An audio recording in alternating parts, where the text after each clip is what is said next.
ಇತ್ತೀಚೆಗಷ್ಟೇ ಅಯೋಧ್ಯೆ ಹಗರಣದ ವಿಚಾರವಾಗಿ ಪ್ರಧಾನಿ ಮೋದಿಯವರು ಮೌನವಾಗಿರುವುದು ಯಾಕೆ ಎಂದು ಕಾಂಗ್ರೆಸ್ ಮುಖಂಡ ಕೊಲ್ಯ ಶ್ರೀರಾಮ ಫ್ರೆಂಡ್ಸ್ ಸರ್ಕಲ್ ಇದರ ಕಾರ್ಯದರ್ಶಿಯಾದ ಅಭಿಷೇಕ್ ಉಳ್ಳಾಲ್ ಅವರು ಪ್ರಶ್ನಿಸಿದ್ರು. ಇದೀಗ ಇದಕ್ಕೆ ಪ್ರತ್ಯುತ್ತರವಾಗಿ ಬಿಜೆಪಿ ಮಂಗಳೂರು ಮಂಡಲ ಸುದ್ದಿಗೋಷ್ಠಿಯನ್ನ ನಡೆಸಿ ಅಭಿಷೇಕ್ ಅವರಿಗೆ ಸಾಲು ಸಾಲು ಪ್ರಶ್ನೆಗಳ ಸುರಿಮಳೆಯನ್ನೇ ಗೈದಿದ್ದಾರೆ. ಈ ಬಗ್ಗೆ ಬಿಜೆಪಿ ಮಂಗಳೂರು ಮಂಡಲದ ಪ್ರಧಾನ ಕಾರ್ಯದರ್ಶಿಯಾದ ಮೋಹನ್ ರಾಜ್ ಕೆಆರ್ ಅವರು ಮಾತನಾಡಿ, ಅಭಿಷೇಕ್ ಅವರೇ, ನೀವು ಮೊದಲು ಮೂಡಾದ ಅಧ್ಯಕ್ಷರಾಗಿರುವ ನಿಮ್ಮ ತಂದೆಯವರನ್ನ ಪ್ರಶ್ನೆ ಮಾಡಿ. ಮೂಡಾದಲ್ಲಿ ನಡೆಯುತ್ತಿರುವ ಹಗರಣಗಳ ಬಗ್ಗೆ ದಿನನಿತ್ಯ ನಿಮ್ಮ ತಂದೆಯನ್ನ ಪ್ರಶ್ನಿಸುತ್ತಾ ಇರಬೇಕು ಎಂದು ತಿರುಗೇಟನ್ನ ನೀಡಿದ್ದಾರೆ. ಇನ್ನು ತೊಕ್ಕೊಟ್ಟು ಭಾಗದ ಶೂನ್ಯ ಅಭಿವೃದ್ಧಿಯ ಬಗ್ಗೆ ಮೊದಲು ನಿಮ್ಮ ಶಾಸಕ ಸಚಿವರುಗಳನ್ನ ಪ್ರಶ್ನಿಸಿ. ಅದನ್ನ ಬಿಟ್ಟು ದೂರದ ವಿಚಾರಗಳನ್ನ ಮಾತನಾಡುವುದು ಸರಿಯಲ್ಲ. ಇನ್ನು ಕಲ್ಲಡ್ಕ ಪ್ರಭಾಕರ ಭಟ್ರು ಎಲ್ಲಿ ಅಂತ ದಿನೇಶ್ ಅವರು ಕೇಳಿದ್ದೀರಿ. ಅವರು ಹಿಂದೂ ಸಮಾಜದ ಕಣ್ಣೀರನ್ನ ಒರೆಸುವಲ್ಲಿ ತೊಡಗಿಸಿಕೊಂಡಿರುವವರು.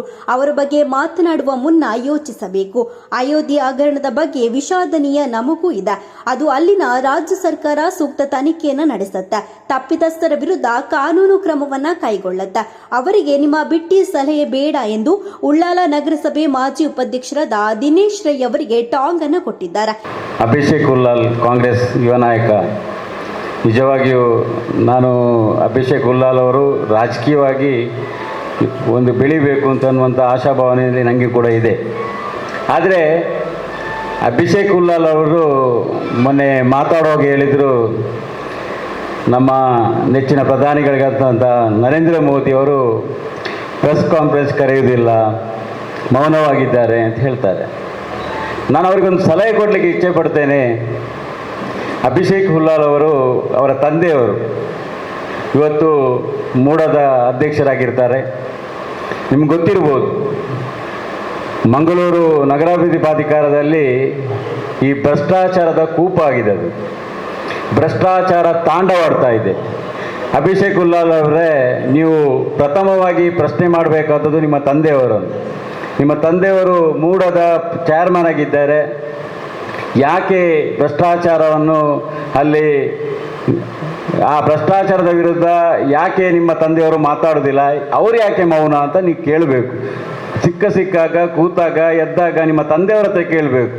ಭ್ರಷ್ಟಾಚಾರ ಯಾಕೆ ಇಲ್ಲಿ ನಮ್ಮ ಮೂಡದಲ್ಲಿ ಹೆಚ್ಚೆಚ್ಚಾಗ್ತಾ ಇದೆ, ಈ ಬಗ್ಗೆ ಪ್ರಶ್ನೆ ಮಾಡುವಂಥ ಕೆಲಸವನ್ನು ಮಾಡಬೇಕು. ಯಾಕೆ ನಿಮ್ಮ ತಂದೆಯವರು ಮೌನವಾಗಿದ್ದಾರೆ? ಸದಾಶಿವರವರು ಮೂಡದ ಚೇರ್ಮನ್ ಆಗಿದ್ದು ಮೂಡದಲ್ಲಿರ್ತಕ್ಕಂಥ ಭ್ರಷ್ಟಾಚಾರದ ವಿರುದ್ಧ ಯಾಕೆ ಮಾತಾಡೋದಿಲ್ಲ, ಅವ್ರು ಯಾಕೆ ಮೌನವಾಗಿದ್ದಾರೆ ಅಂತ ತಾವು ಅಭಿಷೇಕ್ ಉಳ್ಳಾಲ್ ಅವರ ಹತ್ರ ಕೇಳಬೇಕು. ಅದನ್ನು ಬಿಟ್ಟು ಇಷ್ಟು ಯುವ ನಾಯಕನಾಗಿರ್ತಕ್ಕಂಥ ತಾವು ಆ ದೊಡ್ಡ ಪ್ರಧಾನಮಂತ್ರಿಗಳು, ದೊಡ್ಡ ಹುದ್ದೆಯಲ್ಲಿರ್ತಕ್ಕಂಥ ನರೇಂದ್ರ ಮೋದಿ ಅವರು ಯಾಕೆ ಮೌನವಾಗಿದ್ದಾರೆ, ಯಾಕೆ ಪ್ರೆಸ್ ಕಾನ್ಫರೆನ್ಸ್ ಅಂತ ಒಂದು ಆ ಮಟ್ಟಿಗೆ ತಾವು ಇನ್ನೂ ಸಹ ಬೆಳೀಲಿಕ್ಕೆ ಉಂಟು. ಆ ಮಟ್ಟಿಗೆ ತಾವು ಬೆಳೀಲಿಕ್ಕೆ ಉಂಟು. ಆ ಬಗ್ಗೆ ನೀವು ಪ್ರಶ್ನೆ ಮಾಡೋದು ಅಷ್ಟೊಂದು ಸೂಕ್ತವಲ್ಲ ಅಂತ ಅಭಿಷೇಕ್ ಉಳ್ಳಾಲ್ಗೆ ನಾನು ಹೇಳ್ತಾ ಇದ್ದೇನೆ. ಮತ್ತು ಇವು ಗೊತ್ತಿರ್ಬೋದು, ಕಾಂಗ್ರೆಸ್ನವರು ಪ್ರಧಾನಮಂತ್ರಿಗಳನ್ನು ಪ್ರಶ್ನೆ ಮಾಡೋದಕ್ಕಿಂತ ಮೊದಲು ಉಳ್ಳಾಲದಲ್ಲಿರ್ತಕ್ಕಂಥ ಕೆಲವು ಸಮಸ್ಯೆಗಳ ಬಗ್ಗೆ ಮಾತಾಡಬೇಕು. ಇವತ್ತು ನಮ್ಮ ಉಳ್ಳಾಲ ನಗರಸಭೆ ವ್ಯಾಪ್ತಿಯಲ್ಲಿ ಸರಿಯಾದ ಚರಂಡಿ ವ್ಯವಸ್ಥೆ ಇಲ್ಲ.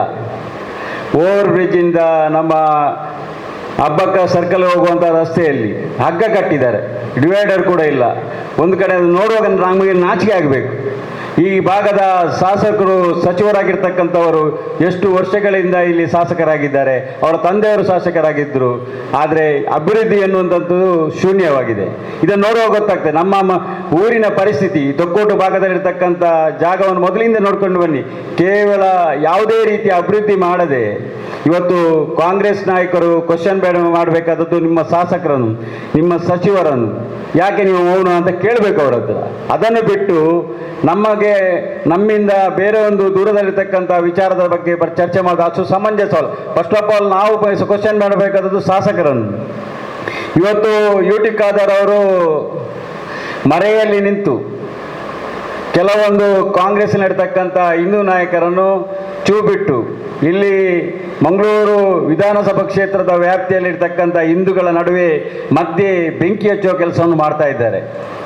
ಮೊನ್ನೆ ಸೋಕಾಲ್ಡ್ ಲೀಡರ್ ಆಗಿರ್ತಕ್ಕಂಥ ನಮ್ಮ ದಿನೇಶ್ ರವರು ಮಾತಾಡ್ತಾ ಹೇಳ್ತಾ ಹೋದ್ರು, ಕಲ್ಲಡ್ಕ ಪ್ರಭಾಕರ್ ಭಟ್ರು ಎಲ್ಲಿ ಅಂತ ಕೇಳಿದರು. ಅವರ ಬಾಯಲ್ಲಿಯೇ ಬಂತು, RSSನ ದೊಡ್ಡ ನಾಯಕರು ಅಂತ ಹೇಳಿದರು. ಅವರು 100% ಕರೆಕ್ಟ್. ದಿನೇಶ್ ರೈರವರೇ, ಕಲ್ಲಡ್ಕ ಪ್ರಭಾಕರ್ ಭಟ್ರು ನಮ್ಮ RSSನ ದೊಡ್ಡ ನಾಯಕರು, 100ಕ್ಕೆ 100 ಸತ್ಯ ನೀವು ಹೇಳಿದ್ದು. ಆದರೆ ಒಂದು ಮಾತ್ರ ನೆನಪಿಟ್ಟುಕೊಳ್ಳಿ, ಆ ಕಲ್ಲಡ್ಕ ಪ್ರಭಾಕರ್ ಭಟ್ರು ಹಿಂದೂ ಸಮಾಜದ ಪ್ರತಿಯೊಬ್ಬರ ಕಷ್ಟ ಅವರ ಕಣ್ಣೀರು ಕೆಲಸದಲ್ಲಿ ತೊಡಗಿದಂಥವರು. ಹಿಂದೂ ಸಮಾಜಕ್ಕೋಸ್ಕರ ಸರ್ವಸ್ವವನ್ನು ತ್ಯಾಗ ಮಾಡಿದಂಥ ವ್ಯಕ್ತಿ ಏನಂದರೆ ಅದು ಕಲ್ಲಡ್ಕ ಪ್ರಭಾಕರ್ ಭಟ್ರವರು. ಈ ನಮ್ಮ ಒಂದು ಅರ್ಥದಲ್ಲಿ ಹೇಳಬೇಕಾದ್ರೆ ಕಲ್ಲಡ್ಕ ಪ್ರಭಾಕರ್ ಭಟ್ರು ಇಡೀ ಸಮಾಜದ ಜಾಗೃತಿಗಾಗಿ ಹೋರಾಟ ಮಾಡತಕ್ಕಂಥದ್ದು. ತುರ್ತು ಪರಿಸ್ಥಿತಿಯ ಸಂದರ್ಭದಲ್ಲಿ ದಂಪತಿಗಳು ಜೈಲುವಾಸ ಮಾಡಿದಂಥವರು. ಇಂತಹ ಒಂದು ಧೀಮಂತ ವ್ಯಕ್ತಿಯ ಬಗ್ಗೆ ಮಾತಾಡುವಾಗ 3-4 ಬಾರಿ ಆಲೋಚನೆ ಮಾಡಿ ದಿನೇಶ್ ಅವರು ಮಾತಾಡಬೇಕು. ಇದು ಇಡೀ ಹಿಂದೂ ಸಮಾಜ ಅವರಿಗೆ ಒಂದು ಧೀಮಂತ ನಾಯಕನ ಒಪ್ಪಿಕೊಂಡು ಅವರೊಬ್ಬ ಗೌರವಾನ್ವಿತ ನಾಯಕರಾಗಿದ್ದಾರೆ. ಎಲ್ಲರ ಆಶಾಕಿರಣರಾಗಿ ಕೆಲಸ ಮಾಡ್ತಾ ಇದ್ದಾರೆ. ಯಾಕಂದರೆ ಒಂದು ಮಾತಾಡುವಾಗ 10 ಬಾರಿ ಆಲೋಚನೆ ಮಾಡಿ ನೀವು ತಾವು ಮಾತಾಡಬೇಕಿತ್ತು. ಒಂದು ಮಾತ್ರ ನೆನಪಿಟ್ಕೊಳ್ಳಿ, ಇವತ್ತು ನಮಗೂ ಕೂಡ ವಿಷಾದವಿದೆ. ಅಯೋಧ್ಯೆ ರಾಮ ಮಂದಿರದಲ್ಲಿರ್ತಕ್ಕಂಥ ಆ ಟ್ರಸ್ಟಿನಲ್ಲಿ ಆಗ್ತಕ್ಕಂಥ ಅವ್ಯವಹಾರದ ಬಗ್ಗೆ ನಮಗೂ ಕೂಡ ವಿಷಾದ ಇದೆ. ನಾನು ಅದನ್ನು ಹೇಳೋದಂದರೆ ಅಲ್ಲಿಯ ಸ್ಥಳೀಯ ರಾಜ್ಯ ಸರ್ಕಾರ ಈ ಬಗ್ಗೆ ಯಾವುದೇ ಮುಲಾಜಿಲ್ಲದೆ ಯಾರು ಅದರಲ್ಲಿ ತಪ್ಪಿಸಿದ್ದರೂ ಕೂಡ ಅವರ ವಿರುದ್ಧ ಸೂಕ್ತ ಕಾನೂನು ಕ್ರಮ ಕೈಗೊಂಡು ನಾವು ಕೂಡ ಅದನ್ನೇ ಹೇಳುವುದು. ಯಾಕೆಂದರೆ ಅಲ್ಲಿ ಎಷ್ಟೋ ಜನ ದೊಡ್ಡ ಪ್ರಭಾವಿತ ವ್ಯಕ್ತಿಗಳಿದ್ದರೂ ಕೂಡ ಇವತ್ತು ಕಾನೂನಿನ ಅಡಿಯಲ್ಲಿ ಯಾರು ದೊಡ್ಡವರಲ್ಲ. ಅದಕ್ಕೋಸ್ಕರ ನಾನು ಮೊದಲಾಗಿ ನಮ್ಮ ಉತ್ತರ ಪ್ರದೇಶದ ಮುಖ್ಯಮಂತ್ರಿಗಳಾದಂಥ ಆದಿನಾಥ ಅವರ ಬಗ್ಗೆ ಯೋಗಿ ಬಗ್ಗೆ ನಾನು ಅವರಿಗೆ ಅಭಿನಂದನೆ ಸಲ್ಲಿಸ್ತೇನೆ. ಯಾಕೆಂದರೆ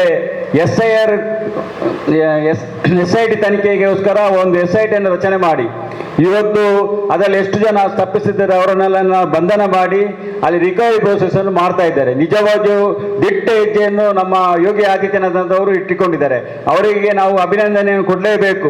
ಅದನ್ನು ಬಿಟ್ಟು ಮೊನ್ನೆ ದಿನೇಶ್ ಅವರು ಹೇಳ್ತಾ ಇದ್ದಾರೆ ಯೋಗಿ ಆದಿತ್ಯನಾಥ್ ಎಲ್ಲಿದ್ದಾರೆ, ಬುಲ್ಡೇಸರ್ ಎಲ್ಲಿದ್ದಾರೆ ಅಂತ ಕೇಳ್ತಾ ಇದ್ದಾರೆ. ನೋಡಿ ದಿನೇಶ್ ರೈ ಅವರೇ, ಯೋಗಿ ಆದಿತ್ಯನಾಥ್ನವರಿಗೆ ಯಾವಾಗ ಎಲ್ಲಿ ಯಾವ ಸಮಯದಲ್ಲಿ ಬುಲ್ಡೇಸರ್ನ ಬಿಡಬೇಕು ಅಂತ ಅವ್ರಿಗೆ ಗೊತ್ತಿದೆ. ಅದನ್ನು ನಿಮ್ಮ ಬಿಟ್ಟಿ ಸಲಹೆ ಅವರಿಗೆ ಬೇಡ. ಏನು ಮಾಡಿದ್ರು ದೇಶದ ಆ ರಾಜ್ಯದ ಜನರ ಹಿತಕ್ಕೋಸ್ಕರ ಅವರು ಬುಲ್ಡೇಸರ್ ಯೂಸ್ ಮಾಡಿದ್ದಾರೆ ಹೊರತು ನಿಮ್ಮ ಹಾಗೆ ಬಾಯಿಗೆ ಬಂದಂತ ರೀತಿಯಲ್ಲಿ ಅವರು ಯಾವುದಕ್ಕೂ ಅನುಕೊಡುವಂತ ವ್ಯಕ್ತಿಗಳು ಕೂಡ ಅಲ್ಲ. ಇನ್ನು ಸುದ್ದಿಗೋಷ್ಠಿಯಲ್ಲಿ ಜಿಲ್ಲಾ ವಕ್ತಾರರಾದ ಜೀವನ್ ಕೆರೆಬೈಲ್, ಜಿಲ್ಲಾ ಯುವ ಮೋರ್ಚಾದ ಉಪಾಧ್ಯಕ್ಷರಾದ ನಿಶಾನ್ ಪೂಜಾರಿ, ಯುವ ಮೋರ್ಚಾದ ಪ್ರಧಾನ ಕಾರ್ಯದರ್ಶಿಯಾದ ಶರಣ್ ಶೆಟ್ಟಿ, ಮಂಡಲದ ಸಾಮಾಜಿಕ ಜಾಲತಾಣದ ಸಂಚಾಲಕರಾದ ಗಣೇಶ್ ನಡರ್ ಉಪಸ್ಥಿತರಿದ್ದರು. ಇಂತಹ ಇನ್ನಷ್ಟು ಸುದ್ದಿಗಳಿಗಾಗಿ ನಮ್ಮ ಯೂಟ್ಯೂಬ್ ಚಾನೆಲ್ ಅನ್ನು ಸಬ್ಸ್ಕ್ರೈಬ್ ಮಾಡಿ, ಬೆಲ್ ಐಕಾನ್ ಪ್ರೆಸ್ ಮಾಡಿ. ನಮ್ಮ ಫೇಸ್ಬುಕ್, ಇನ್ಸ್ಟಾಗ್ರಾಂನಲ್ಲೂ ಜೊತೆಯಾಗಿ ನಮ್ಮನ್ನು ಬೆಂಬಲಿಸಿ. ಜಾಹೀರಾತುಗಳಿಗಾಗಿ ಸಂಪರ್ಕಿಸಿ 9845478858 ಅಥವಾ 9972528110.